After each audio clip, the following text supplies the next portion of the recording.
Olá, estamos de volta para o nosso terceiro bloco, né, como havia combinado para você. E eu quero falar para você um pouquinho sobre o paralelo entre a vinda de Jesus para arrebatar a igreja e a vinda de Jesus para Israel. Antes eu gostaria de pedir a sua atenção um pouquinho, a sua paciência, para falar para você sobre alguns sinais, né, que precedem, que são prenúncio da vinda de Cristo. Jesus falou sobre vários sinais que precedem a sua vinda, como fome, peste, terremoto, né, guerra. E falando sobre guerra, ele diz que haverá guerra até o fim dos tempos. E também ele diz que haveria pais contra filhos, filhos contra pais.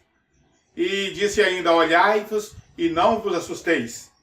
Também Jesus, ele falou sobre aparições de falsos mestres, falsos profetas, e alertou, se disserem que o Cristo está aqui ou está ali, não vá atrás, né? Se disserem que o Cristo está aqui ou está ali, não saia atrás. Quem de nós não temos presenciado, né, esses sinais, né, guerra, né? Quantas guerras são feitas pelas nações, né? Quantas violências feitas de uma nação contra outra. Quem de nós não temos presenciado a fome que assola muitas nações do mundo? Muitas nações, muitos países vivem em verdadeira fome, em verdadeira miséria, em verdadeira catástrofe. Quem de nós não temos presenciado a violência contra pais, né, de filhos contra pais e de pais contra filhos? Abandono familiar, mulheres que dão à luz a seus filhos e os abandonam, colocam em caixote de lixo, jogam em algum outro lugar, enfim. A violência, o desamor, né, o esfriamento do amor, né, que também é um outro fator que prenuncia a vida de Jesus, que prediz, né, a vida de Jesus. Todas essas coisas estão acontecendo, né, de forma esplêndida, estão acontecendo, né, de uma forma ampla, né, no nosso tempo. Uma outra coisa também que nós temos visto nas Escrituras como sinais da vinda de Jesus, né, são a multiplicação, né, das religiões. As religiões, elas se multiplicariam, né? Paulo diz que muitas pessoas nos fins dos tempos amontoariam para si doutores conforme as suas próprias concupiscências. E nós temos presenciado isso. Igrejas com os nomes mais estranhos, com os nomes estrambólicos, né, com os nomes terríveis, né, igrejas que dizem que estão anunciando o nome de Jesus. Mas na verdade se nota que elas estão ali apenas por arrogância, né, por orgulho e para se promover às custas dos seus fiéis. Não bastasse a multiplicação das religiões, né, um dos maiores sinais da vinda de Jesus é o próprio Israel. Jesus disse o seguinte, notai, né, quando a figueira começar a brotar, quando seus ramos tornarem tenros, próximo está o verão. Aqui na nossa lição, o nosso comentador fala sobre as diásporas judaicas. Né? Diáspora, o termo diáspora, significa dispersão. E nós sabemos que Israel viveu longe da sua terra durante muitos anos. No cativeiro babilônico, Israel viveu 70 anos fora da sua terra.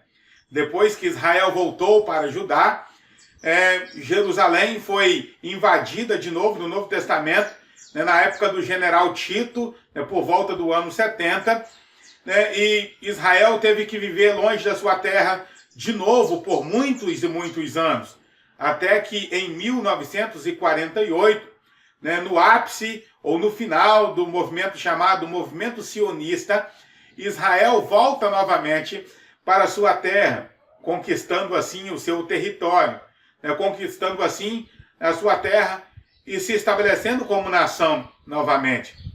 Nós sabemos que Israel é o relógio escatológico de Deus. E como Israel começou a brotar novamente, né, como Israel voltou, né, novamente a viver como nação, então nós sabemos que a vinda de Jesus está mais perto do que nós podemos imaginar. Ainda um outro sinal, né, da vinda de Jesus são os cumprimentos fiéis das Escrituras Sagradas. Tudo aquilo que a Bíblia prometeu, tudo aquilo que Jesus prometeu ao longo das Escrituras Sagradas, todas as profecias acerca de Jesus, acerca dos fins dos tempos, elas têm se cumprido fielmente. Por exemplo, a Bíblia diz que Jesus nasceria em Belém. Jesus nasceu em Belém. A Bíblia diz que Jesus nasceria de uma virgem. Jesus nasceu, né, de uma virgem. A Bíblia diz que Jesus seria vendido, né, por um dos seus discípulos. Aquele que metia a mão no seu prato iria o trair. Isso ocorreu fielmente quando Judas, o Iscariotes, vendeu Jesus, traindo assim o sangue inocente. A Bíblia diz que na noite em que Jesus fosse preso, na ocasião em que Jesus fosse preso, as ovelhas dispersariam. O profeta Zacarias diz: ferireis o pastor e as ovelhas se dispersarão. Isso ocorreu quando Jesus foi pego naquela noite em que ele foi preso para ser levado aos tribunais. Os discípulos todos fugiram. Todos os discípulos se afastaram de Jesus. Até mesmo o mais ousado que diz: eu irei contigo até a morte. O mais ousado que diria: nunca eu me escandalizarei em ti. Ele foi o primeiro a correr. Foi o primeiro a negar Jesus por 3 vezes. A Bíblia se cumpre fielmente.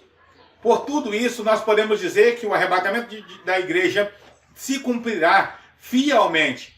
Esse também é um prenúncio da vinda de Jesus, o cumprimento fiel das Escrituras. Bom, agora sim, eu posso falar para você sobre a vinda de Jesus para arrebatar a igreja e a vinda de Jesus para livrar Israel. A vinda de Jesus para arrebatar a igreja, ela ocorrerá em segredo. É chamada de vinda em segredo. Somente os salvos ouvirão. A Bíblia diz que o mesmo Senhor descerá do céu com a trombeta de Deus, com alarido e com voz de arcanjo, e aqueles que morreram em Cristo ressuscitarão primeiro. Depois nós, os que ficarmos vivos, seremos arrebatados para encontrar com o Senhor nos ares. A vinda de Jesus, ela será para galardoar os santos, recompensar os santos.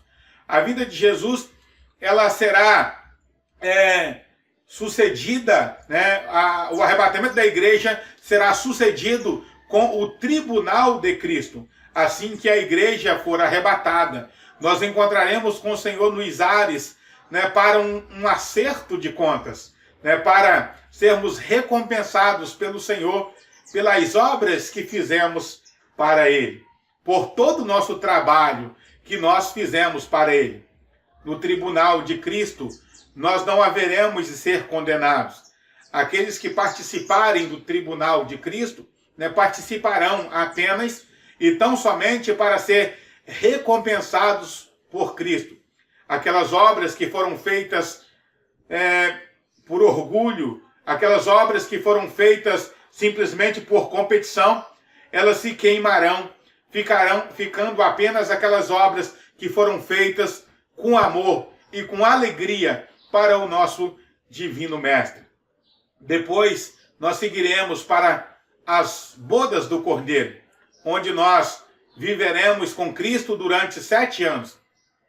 Enquanto nós estivermos com Cristo, 7 anos de festa, 7 anos de alegria, Israel estará aqui no período chamado de Grande Tribulação. Esse período é chamado no livro de Daniel de o tempo da angústia de Jacó. Esse tempo será um tempo de tão grande sofrimento que Jesus disse que nunca houve e nem nunca haverá uma aflição tão grande como haverá para Israel e todos aqueles que ficarem aqui no período da grande tribulação. Esse período será de um sofrimento tão intenso que Jesus disse que se esses dias não fossem abreviados, nenhuma carne se salvaria. Se esses dias não passassem rápido, nenhuma carne se salvaria. Por isso, serão apenas 7 anos, somente 7 anos, mas 7 anos de grande amargura, de grande tormento. Quando Israel estiver quase perdendo a batalha, porque as nações se juntarão contra Israel num vale chamado Vale de Jezreel, também chamado de Vale de Josafá, também chamado de Armagedon. As nações cercarão Israel. Quando Israel estiver em um grande aperto, na chamada aporia em grego, beco sem saída. Quando Israel estiver num beco sem saída, então aparecerá no céu o sinal do Filho do Homem. Israel vai perceber Jesus vindo sobre as nuvens do céu. Zacarias, o profeta Zacarias, diz que eles vão ver Cristo vindo sobre as nuvens do céu e vão reconhecer que é aquele que eles traspassaram com a lança. E eles vão chorar amargamente, vão sentir dores como aquela que está de parto, vão se agonizar, vão se entristecer, mas Jesus vai vir e vai dar-lhes o livramento. Nesse momento, eles reconhecerão Cristo e eles perguntarão: que feridas são estas? E Jesus responderá: essas feridas são aquelas que vocês me fizeram na casa dos meus irmãos. É nesse momento que eles vão se lamentar por terem ferido Jesus, mas Jesus não vai estar vindo para cobrar deles nada. Jesus vai vir para livrá-los. Portanto, a Bíblia diz que descerá sobre Israel o espírito de graça e o espírito de súplica. Eles vão clamar ao Senhor e Cristo vai aparecer nas nuvens do céu e vai cumprir-se aquilo que diz em Apocalipse, capítulo 1 e o versículo 9. Eis que venho com as nuvens e todo olho verá. Todo olho verá, porque Cristo vem para Israel e Cristo vem com a igreja. É bom notar que para o arrebatamento da igreja, Jesus vem para buscar a igreja, para livrar Israel. Ele vem com a igreja. A igreja estará para sempre com o Senhor. Como diz o apóstolo Paulo em 1 Tessalonicenses, capítulo 4, nos versículos 16 e 17. E estaremos para sempre com o Senhor. Nós não deixaremos o Senhor mais. Nós estaremos para sempre com o Senhor. É bom notar também que estar com o Senhor não é para batalhar a favor de Cristo. Não, nós não batalharemos mais. A nossa batalha terá findado quando nós tivermos chegado na presença de Cristo no dia do arrebatamento da igreja. Quando nós vimos com Cristo para livrar Israel, nós estaremos apenas para admirar Cristo, para glorificar Cristo, para lhe render glórias, lhe render louvores e estar com Ele, como acontece com o general quando sai diante da batalha, com o comandante quando sai diante da batalha, ou como o rei quando sai diante de um cortejo diante do seu súdito. Muitas pessoas que saem acompanhando o rei não saem para batalhar, saem para apenas presenciar ou para prestigiar a glória do rei. Quando Cristo vir para livrar Israel, a Bíblia diz em Isaías, capítulo 63, e o verso 3, eu sozinho pisei o lagar, na minha ira os pisei, e não houve quem escapasse. Cristo, e somente Cristo, vencerá a batalha contra os inimigos de Deus. E nesse momento, instala-se um novo momento, um novo período, que é o período milenar. Aqueles que lutaram a favor de Israel entrarão para o período, para o reino milenar. Por isso Jesus disse, e dirão naquele dia, vinde bendito do meu Pai, conquistai, possuir por herança o reino que vos estava proposto desde a fundação do mundo. o reino que estava proposto, né, conforme Jesus fala nesse texto escriturístico, é o reino milenar, né, da qual Israel e aqueles que lutaram a favor de Israel passarão então a possuir, conforme diz as Escrituras, em vários lugares, né, do Antigo Testamento. Em especial, no livro de Isaías, no livro do profeta Ezequiel, né, no livro do profeta Zacarias, entre outras porções escatológicas, né, da Bíblia Sagrada. Só para lembrar, a vinda de Jesus ela será dividida em duas partes. Né? Primeiro, a vinda para arrebatar a igreja. Segundo, a vinda para livrar Israel. Nós, a igreja, estamos ansiosos pela vinda de Cristo. Jesus, falando sobre isso, né, no livro do Apocalipse, no livro do Apocalipse, ele diz: o Espírito e a noiva diz, vem, e quem tem sede, venha. A noiva aguarda ansiosamente pela chegada do noivo. Se você também aguarda esse dia, glorifica ao Senhor, porque esse dia está mais perto do que você e eu possamos imaginar. Que Deus abençoe você, que Deus abençoe a sua casa, que esse conteúdo sirva para você, para a sua edificação e para o seu preparo, né, dessa tão maravilhosa aula de Escola Bíblica Dominical. Até um próximo vídeo, se Deus quiser. Se você gostou desse vídeo, deixa o seu like e também comente sobre ele. Se você gostou do conteúdo, se inscreva em nosso canal. Você também pode ver outros vídeos que aparecem aí na sua tela. Que Deus abençoe você.